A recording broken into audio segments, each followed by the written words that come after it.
Microaggressions lead to macro consequences. What do you mean by that? Hey, for real, you could take like any topic. Any topic. Like what? Man, I'm talking like, come on. Bruh, we were just, all right, hold on. We were just talking about this. All right, I got you. Hey. Ready?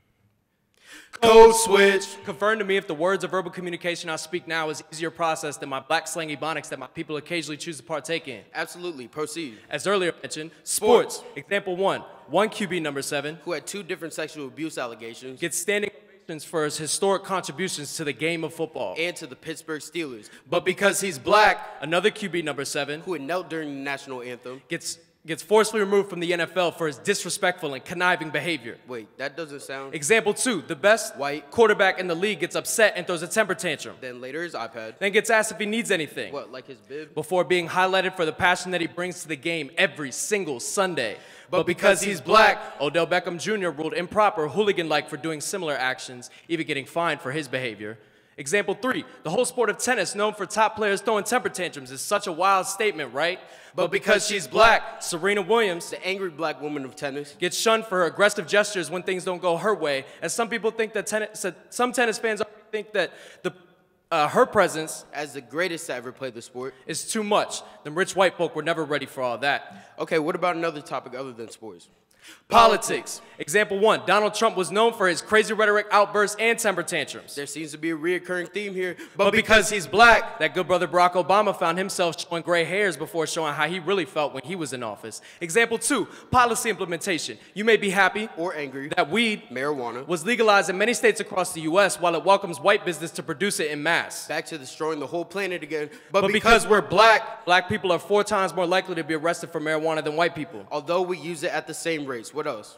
The criminal justice system. In Kenosha, Wisconsin, Kyle Rittenhouse gets not even a slap on the wrist for his self-defense killings of 2 black protesters. Microaggressions lead to macro consequences.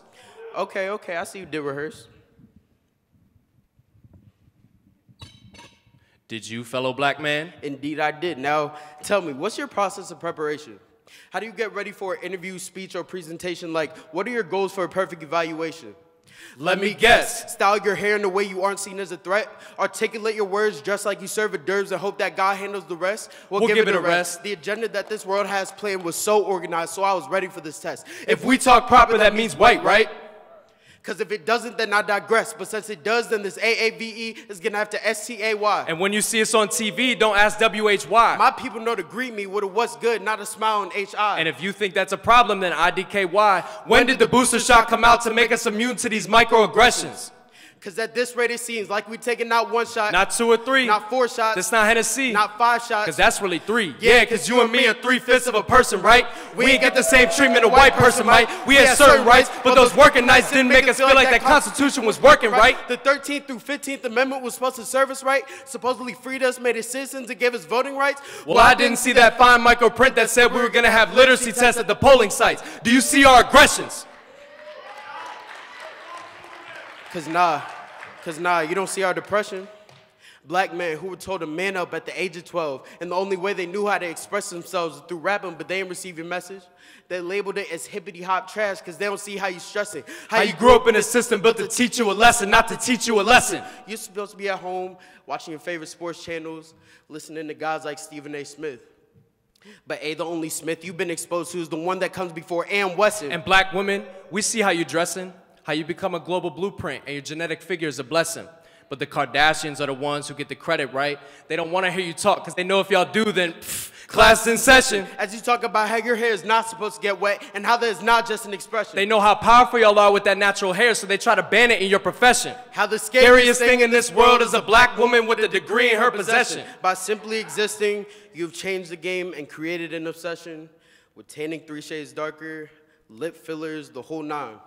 But the whole time we have to sit in our successes. Because once one of us talks about how great we know we are ridiculed. Where is the line between being humble and arrogant? Where is the line between being an example or embarrassment? What is the difference between American and American? Oh, I know that one. One has to have the word African in front of it on the form so they know how to treat you, us, differently, even though most of the U.S. is not from this land. When have you ever seen the option of European American? You see the difference, but you're not hearing it. It's a skin color. Why are you fearing it? Microaggressions are at the bottom of the pyramid. Why? Because at the top are things like slavery and lynchings, which, by the way, didn't get considered for a federal crime until the year 2020. So if you had 20/20 vision, you would see that in terms of change, we're not even nearing it. Oh, whoa. Somebody doing fireworks. Nah, that's someone putting that fire to work. Do you see the differences? Code switch. Oh, I do. I'm an ally, so I understand. My black IG square is still up, and I have several black friends. I'm sure that man isn't following you around that store. Racism was so back then. That white lady probably wanted to wait for the next elevator to give you more space, not because you might attack them.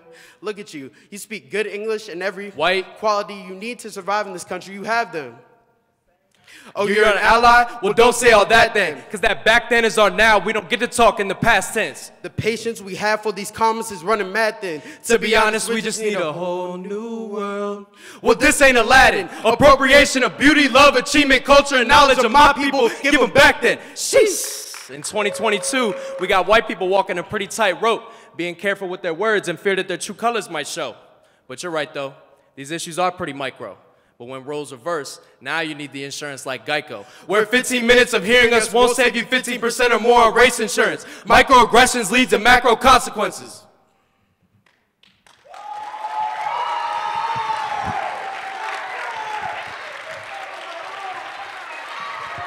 Thank you.